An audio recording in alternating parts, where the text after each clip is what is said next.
Oi pessoal, tudo bem com vocês? Sejam bem-vindos a mais um vídeo aqui no Léguas Letras e hoje nós vamos falar de um grande clássico da literatura que é 100 Anos de Solidão do Gabriel Garcia Marques.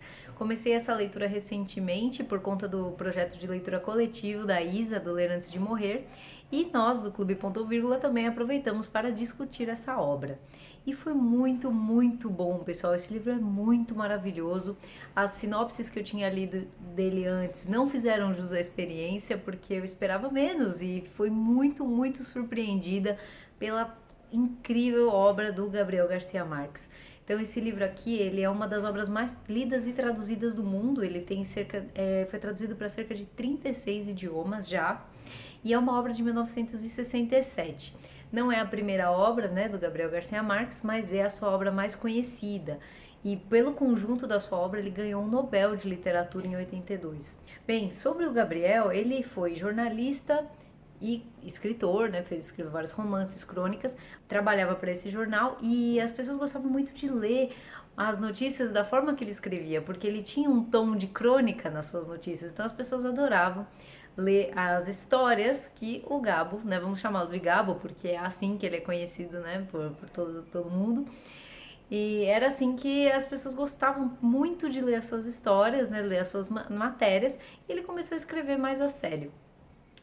Sobre a biografia do Gabo, eu recomendo muito um documentário que tem na Netflix, vou deixar aqui a capa para vocês. Interessantíssimo, mostra muito como ele se envolveu bastante na política da América Latina, como ele atuou, personagens históricos famosos, tem até o Bill Clinton dando algumas entrevistas sobre o Gabo.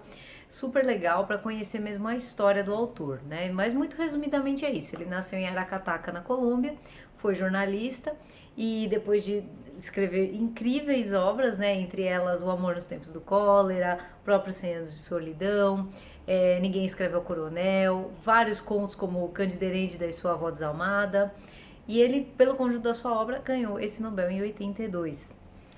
Bom, para fazer este vídeo aqui de hoje, além dessa leitura e das discussões lá com as meninas do Clube Ponto Vírgula, gente, eu ouvi muitas pessoas falando sobre 100 anos de solidão. Eu escutei vários podcasts, eu li dissertações de mestrado.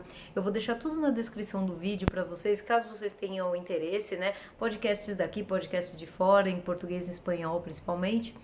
Porque essa obra ela é extremamente rica. E quando eu disse que a sinopse me enganou anteriormente, é porque ela fala que é uma história de uma família. E em que pese seja isso, né? Essa obra é muito mais do que isso. Porque essa obra aqui, ela é a representante máxima do chamado realismo mágico, que é um movimento de literatura e da pintura também muito forte aqui na América Latina, principalmente nos anos 60 e 70. O realismo mágico, ele vai trazer histórias que são de fatos, entre aspas, reais, eu digo no sentido de que não é uma fantasia como o Senhor dos Anéis, o Harry Potter. Ele vai trazer uma situação real com toques de magia, com toques de fantástico. E o que eu acho legal é que o Gabo falava sobre o realismo mágico, que para ele essas coisas não eram irreais, fantásticas. A realidade era realmente daquela forma, porque para ele existia o mágico na realidade. Então esse movimento todo surgido por volta dos anos 60, 70, como essas reações, como uma forma de reação às ditaduras e os governos totalitários, né, que começaram a pipocar aqui na América Latina em vários países, né, ele surge como essa resposta da arte a essa situação política. Então, como eu disse a vocês, esse livro vai contar a história da família Buendia e da cidade de Macondo, né, do povoado de Macondo, que depois vai crescendo. Os Buendia vão fundar Macondo, que vai passar, né, a história vai passar por mais de 100 anos, né, apesar de chamar 100 anos de solidão, ela dura mais do que 100 anos, né, o tempo que é coberto por essa história. Mas são diversas as chaves de leitura que a gente pode ter dessa obra, que tornam talvez uma releitura até necessária, que eu estou super animada para fazer, diga-se de passagem.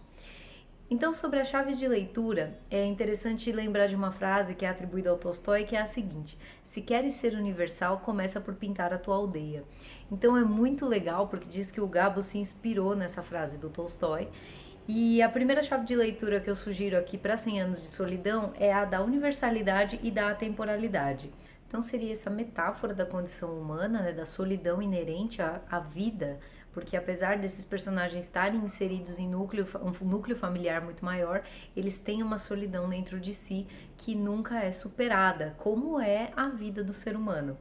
Então, também partindo desse lado da temporalidade, da universalidade, você pode analisar do ponto de vista da família como sendo um centro de atração desses personagens e da própria casa como um centro de atração, né? Um lugar em que as pessoas buscam um conforto, buscam um acolhimento, né? E isso seria universal e atemporal, que é uma característica interessante de toda a literatura considerada clássica, né? Apesar desse livro aqui ser de 1967, ele pode ser já considerado um clássico da literatura. Uma curiosidade interessante é que Cem Anos de Solidão, o nome original dessa obra seria La Casa, porque a ideia do Gabo é descrever sobre a casa dos Buendia, mas aí a história foi tomando forma e o livro passa a ser muito mais do que apenas a casa. Mas, de uma forma interessante, nós podemos considerar até a própria casa dos Buendia como um personagem. Isso eu vou explicar para vocês um pouco mais para frente. Uma segunda chave de leitura é a da identidade latino-americana. Porque muitos dizem que Cem Anos de Solidão acaba condensando a história da América Latina dentro de si. E aqui a gente vai ter uma visão de uma América Latina que vai ser desbravada, explorada, vai sofrer genocídios, vai sofrer a influência do estrangeiro de muitas formas diferentes, opressões, ditaduras, corrupção. Então existe esse viés, né, nessa forma de ler o livro como uma síntese colocada aqui em Macondo, na família Buendia e nas pessoas que estão ali nesse povoado, né, como uma síntese da história da América Latina. E aqui, diferente de quando eu falei, né, da casa como personagem, aqui a gente pode considerar Macondo, né, o povoado de Macondo como um personagem. Porque, afinal de contas, como na própria história da Colômbia, Macondo vai ser fundado no meio do nada, né, e com o passar dos anos, as coisas e os estrangeiros e as novidades, tudo vai chegando a Macondo, até mesmo a própria noção de governo. Né? No início, Macondo não tinha governo e logo que chega um núcleo de personagens, eles fazem essa observação: nossa, mas como vocês viviam aqui sem governo? Porque começou assim, com a fundação desse povoado pela família Buendia. E existe uma terceira chave de leitura possível, que ela é um pouco mais estreita, que diz muito respeito à identidade colombiana. Porque, como eu comentei anteriormente, a própria Colômbia tem uma história assim, né? Ela era um país muito maior do que ela é hoje, né, geograficamente falando. Então os povoados eram super distantes uns dos outros.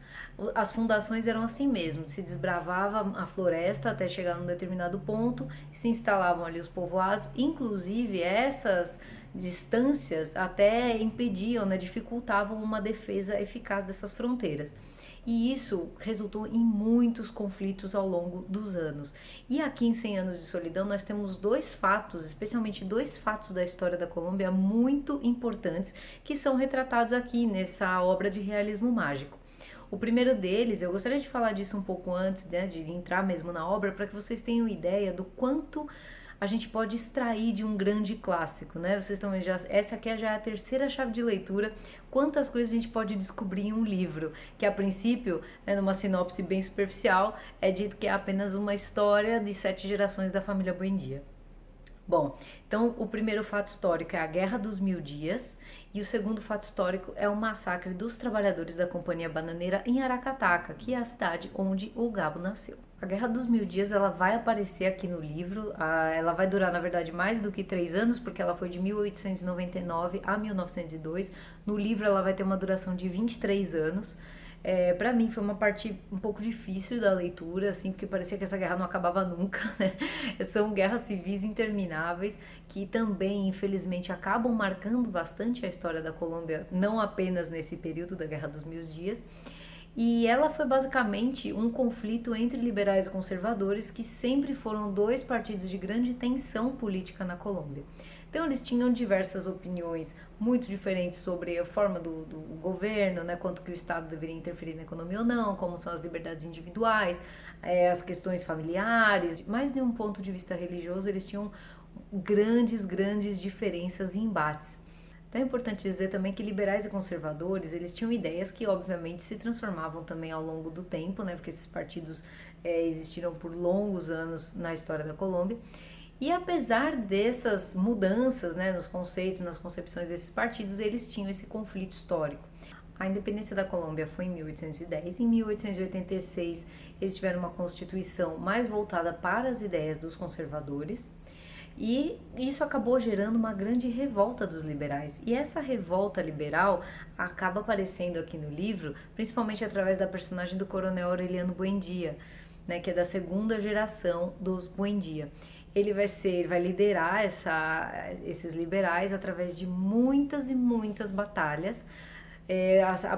A Guerra dos Mil Dias, a verdadeira, e aqui no livro ela também tem duas fases, a primeira de combates tradicionais e a segunda fase, muito longa e muito sangrenta, é uma fase de guerrilha. E a guerrilha, ela acaba causando uma perda do controle do conflito, né, porque os embates se tornam sangrentos. Em vários momentos não se sabe o paradeiro do Coronel Aureliano, né, não se sabe onde ele está porque são batalhas na selva. E é uma coisa terrível, há uma guerra assim que não termina nunca. Então essa Guerra dos Mil Dias, que é um fato histórico, está aqui, principalmente trazida nessa parte aqui do Coronel Aureliano, desse personagem especialmente. Essa guerra, na história de verdade, né, ela vai terminar em 1902 com a assinatura do Tratado de Neerlândia, que também aparece aqui no livro, e existe também o Tratado de Wisconsin do mesmo ano, curiosamente assinado dentro de um navio americano cedido pelos Estados Unidos para que esse conflito fosse colocado um fim a esse conflito, né?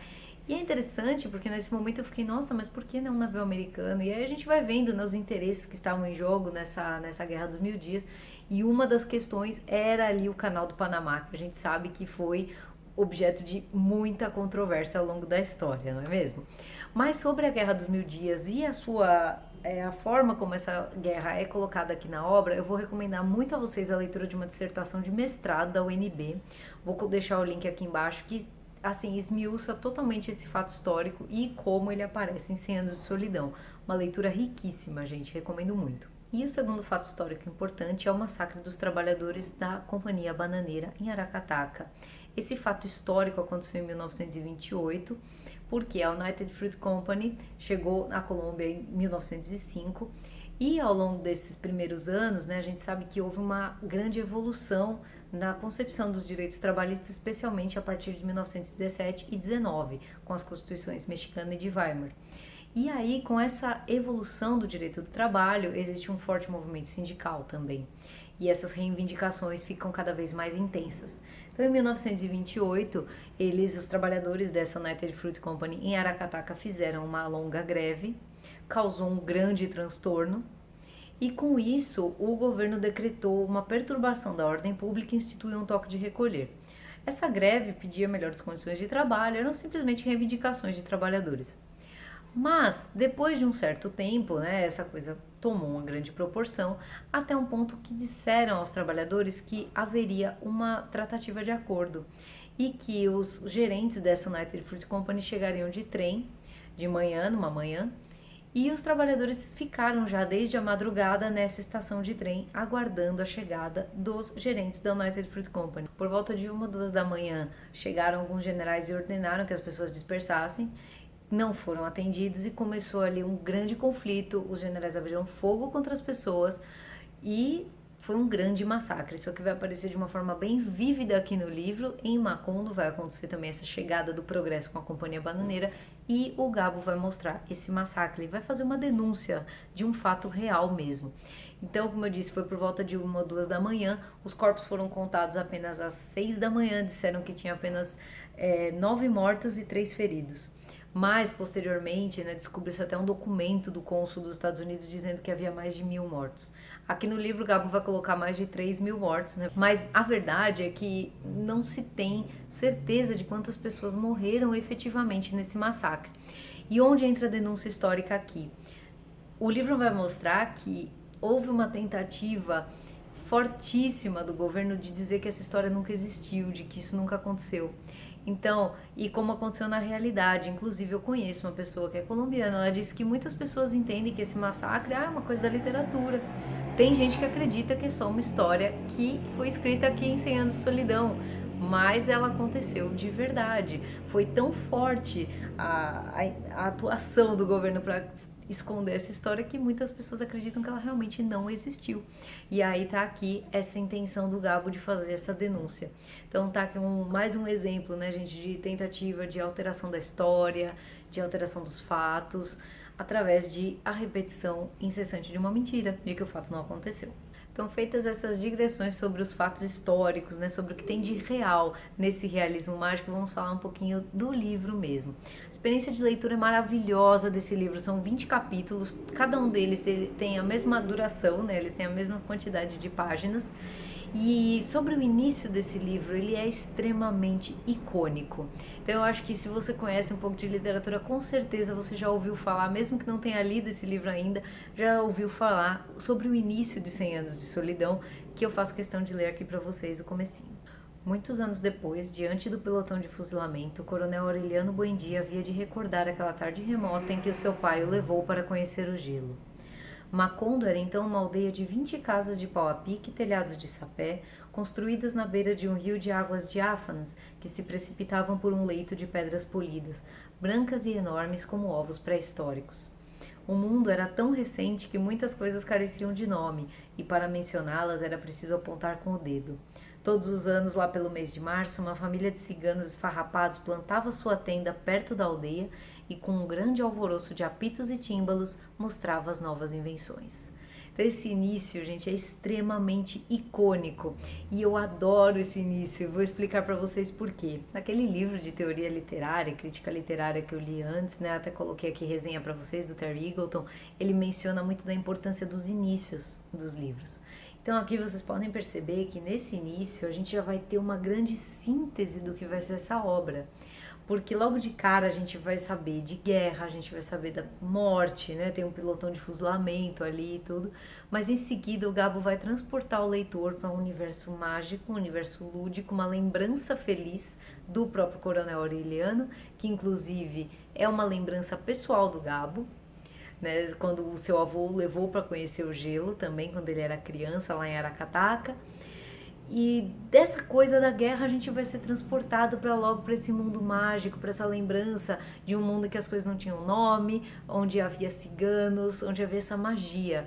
Então vejam como esse início ele vai condensar o realismo mágico. E eu achei isso incrível demais. Então já estou apaixonada pelo livro aqui logo pelo início. Eu adorei esse início e eu acho que é um dos mais icônicos da literatura, com certeza. Sobre o enredo, né? José Arcádio Buendia e Úrsula Iguarã, que são primos, tem um relacionamento entre eles, são casados e eles fundam Macondo, vêm fugidos ali de um outro povoado porque José Arcádio Buendia matou um homem. E eles vão fundar esse povoado, que ao longo de mais de 100 anos vai crescer, vai conhecer o progresso, vai conhecer esses estrangeiros que logo de cara começam. Esses estrangeiros no início são os ciganos, depois nós temos os turcos, depois nós temos os gringos dos Estados Unidos e a Companhia Bananeira. Então Macondo vai crescer e vai sofrer ao longo de todo esse período grandes influências de fora e vai ser transformada também. Essas 7 gerações dos Buendia, elas têm marcas características e os nomes se repetem muito. Então é bem interessante que aqui no início do livro a gente tem uma árvore genealógica, mas eu não recomendo que você leia essa árvore genealógica logo de cara. É preferível que você faça a sua enquanto vai lendo, porque aqui você vai acabar tendo vários spoilers, não vai ter como. Né? Você vai ver quem casa com quem tem filho com quem, e aí vai ter os spoilers, né? Então essas gerações dos Buendia vão passar por todas essas transformações históricas. A segunda geração ela tem mais envolvimento com as guerras civis, com essa parte mais política, principalmente na figura do Coronel Aureliano. A gente vai ver corrupção, a gente vai ver fraudes eleitorais, a gente vai ver o coronelismo. A gente vai ver várias coisas no nível de denúncia aqui, né, sobre a história da América Latina e da história da Colômbia, especialmente envolvendo esses personagens. A quarta geração, ela já vai mostrar um pouco mais de influências de fora. Então vai ter uma chegada de uma personagem de uma outra família, que tem uma outra criação, que veio de outro povoado e vai começar a instilar nessa casa e nesse modo de viver o seu próprio modo de viver. Já sendo a quarta geração, ela já vai acabar substituindo a grande matriarca e as coisas vão mudando com o passar do tempo. A quinta geração, ela é uma geração que vai sair bastante de Macondo, vai ver bastante o mundo, vai ter muitas relações com as pessoas de fora. Enquanto no início se vivia muito ali naquele povoado, você vai ter personagens que vão viajar para outros países, ter outras experiências de vida e vão trazer essas experiências para Macondo. Porque uma grande coisa interessante é esse poder atrativo de Macondo e da casa dos Buendia. Então, por mais que as pessoas tenham experiências fora, elas sempre voltam a Macondo. E como tudo nessa obra é um grande ciclo, as últimas gerações vão representar mais a queda, né, a decadência e a queda da família Buendia, como o ciclo por que passa a própria cidade, de nascimento, crescimento, ascensão, né, êxito, progresso, depois decadência e fim. Então esse ciclo vai ser mostrado na cidade, na casa dos Buendia, no edifício da casa mesmo, e na própria genealogia dos personagens. É incrível como o Gabo vai fazer essas relações todas. Você vai ter personagens fortíssimos, apesar da grande repetição dos nomes, né? Tem até um meme, né? Será que é José Arcádio ou Aureliano? Porque esses nomes se repetem muito, né, ao longo da história, então por isso que é legal você ter a sua árvore genealógica, porque é até difícil lembrar quem é quem com tantos nomes repetidos, mas os Josés Arcádios, eles são mais fortes, eles têm uma personalidade ali de se impor, né? Eles são grandes fisicamente falando, enquanto os aurelianos, eles são mais introspectivos, vivem meio que, eles têm a solidão no olhar. E é interessante que isso chega num ponto que você tem até personagens gêmeos que são trocados, e aí você percebe às vezes uma característica um pouco trocada e já ninguém mais sabe quem é quem, porque eles foram trocados desde pequenos. É muito engraçado. Então esses conceitos de José Arcádio e Aureliano vão passando por todas as gerações da família. As personagens femininas desse livro, elas são todas muito fortes, para o bem e para o mal, quero dizer. Você tem a personagem da Úrsula, que é um grande arrimo de família, que é uma personagem que, nossa, ela é empreendedora, ela é incrível, ela cria os filhos, ela é maravilhosa, ela vai viver muitos anos, uma vida longuíssima, ninguém vai perceber que ela tá ficando cega, porque ela consegue desenvolver uma forma de viver sem que as pessoas percebam essa fraqueza, ela é fortíssima.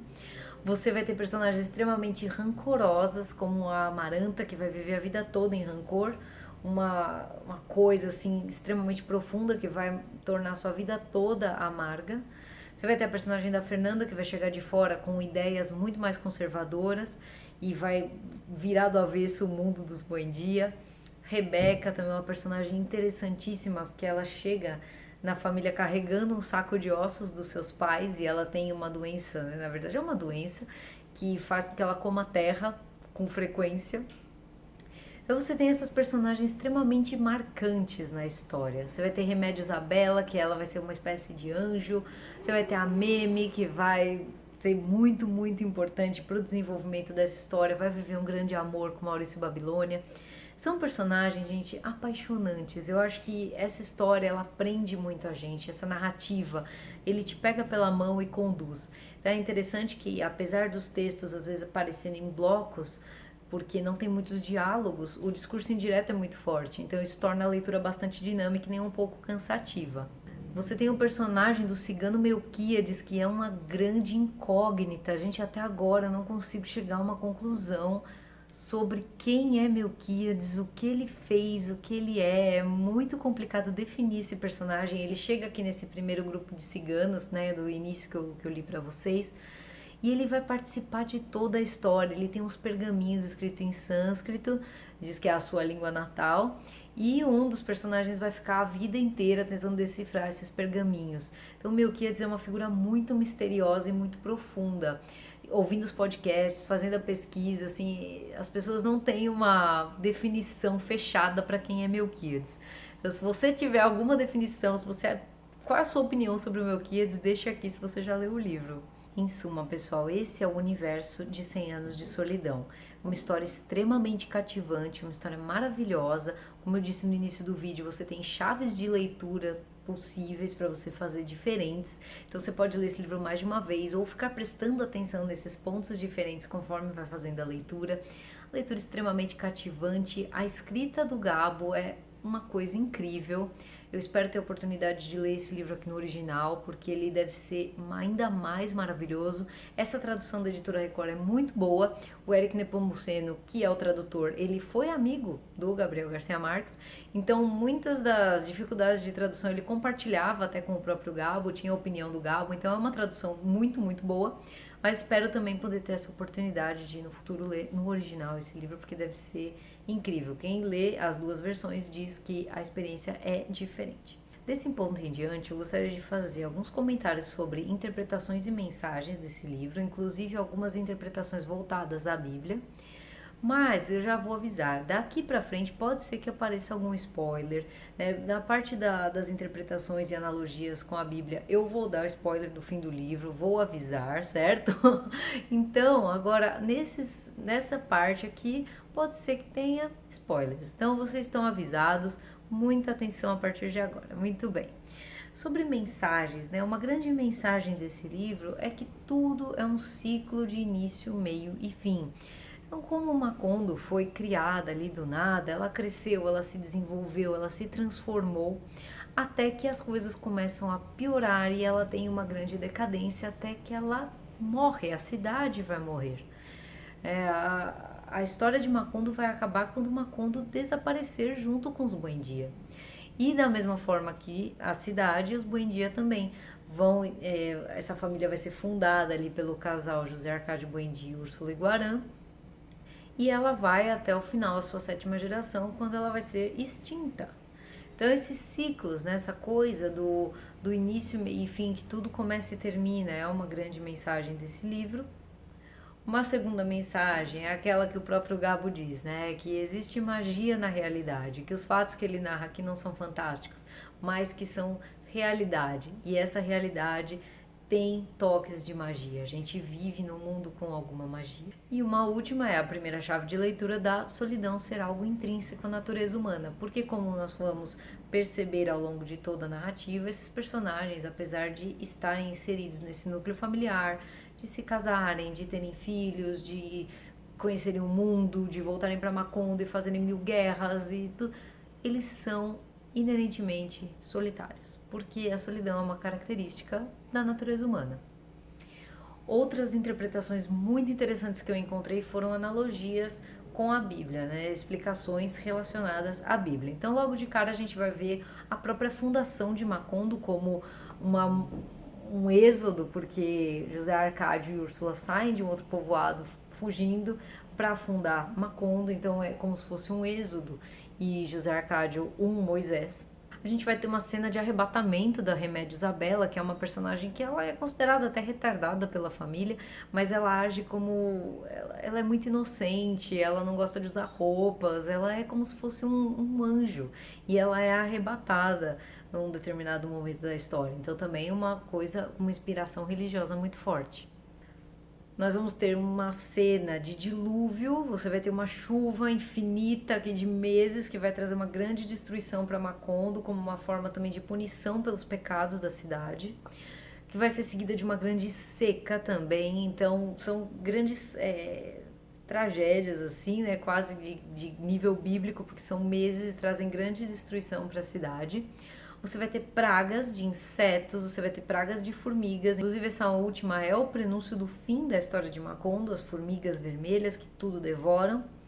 Você vai ter o personagem do Maurício Babilônia, que vai começar, também vai marcar essa decadência. Esse nome Babilônia também tem a ver com esse processo de queda de Macondo, porque o seu descendente vai ser o último dos Buendia, que vai ser devorado por formigas ao final. Isso, esse último descendente devorado por formigas, uma das pragas lá, ele é o que marca o fim de tudo. E agora, claro, já falei pra vocês que essa parte teria spoiler à vontade, e eu acho que aqui é uma grande analogia também com a Bíblia, é a questão do apocalipse final, né? Porque você vai ter um final assim, gente, incrível, porque a cidade vai ser varrida do mapa, do mundo, os Buendia vão ser varridos e você vai acabar descobrindo isso junto com o personagem, desvendando os pergaminhos do Melquiades.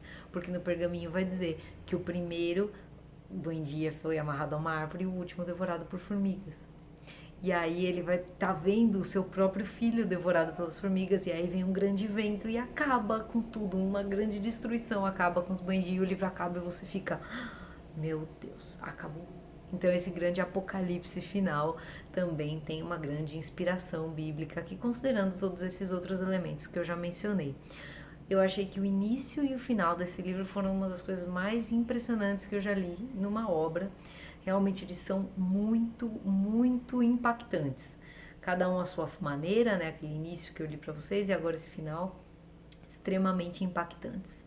Confesso que gravar esse vídeo foi um grande desafio, porque são muitos os temas interessantes, tem muita coisa legal para falar de 100 anos de solidão, sobre os personagens, o enredo, os fatos históricos, realismo mágico, a realidade da América Latina. Nossa, gente, é um material incrível para a gente discutir. Então foi bem difícil condensar as principais informações, o que eu poderia trazer aqui para vocês como resenha, para instigar a leitura sem estragar a experiência. Espero que eu tenha conseguido, que vocês tenham ficado com muita, muita vontade de ler, entrar aqui no mundo mágico de Macondo e se apaixonar por essa história tão icônica da nossa literatura aqui da América Latina.